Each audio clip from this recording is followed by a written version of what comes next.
Hello everyone, आज Delhi high court में prime minister Narendra Modi के अगेंस्ट एक पिटीशन फाइल किया गया है और इस पिटीशन के तहत प्राइम मिनिस्टर नरेंद्र मोदी को 6 साल तक इलेक्शन में कॉन्टेस्ट करने से पाबंदी लगाया जा सकता है।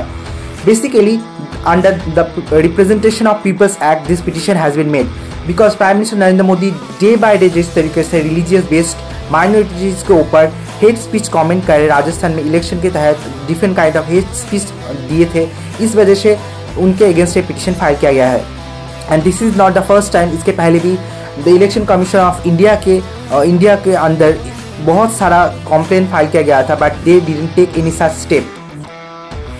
Justice Sachin Datta is dealing with this case, but today he was busy with another case. That's why the next date has been fixed for this particular case is on Monday, on 29th of April. Let's see what happened.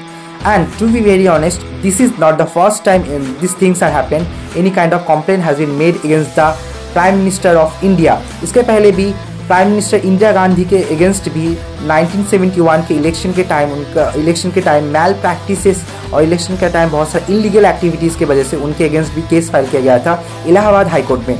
The very landmark judgment is that state of Uttar Pradesh versus Raj Narayan. इस case के तहत prime minister Indira Gandhi को उनके position से हटाया गया था और उनको इलेक्शन में कॉन्टेस्ट करने से 7 साल तक पाबंदी लगाया गया था। And this was the landmark judgment when इस जजमेंट के बाद ही प्राइम मिनिस्टर उनके पोजीशन से हटने के बाद इमरजेंसी लागू किए गए थे इंडिया में। And I don't know what will happen in this case. This is a huge clash between the judiciary over practising prime minister.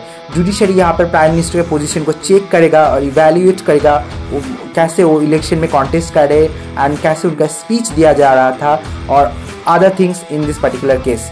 So prime minister Indira Gandhi जब एक बहुत पावरफुल पोजीशन में थे, जहाँ पर 3 बार जब इलेक्शन जीतने के बाद उनको पोजीशन से हटाया गया था, जस्टिस जगमोहन लाल सिंह उनके अगेंस्ट जजमेंट दिए थे। This was the huge clash between judiciary, executive branch and legislative branch. So I don't know what will happen in this case.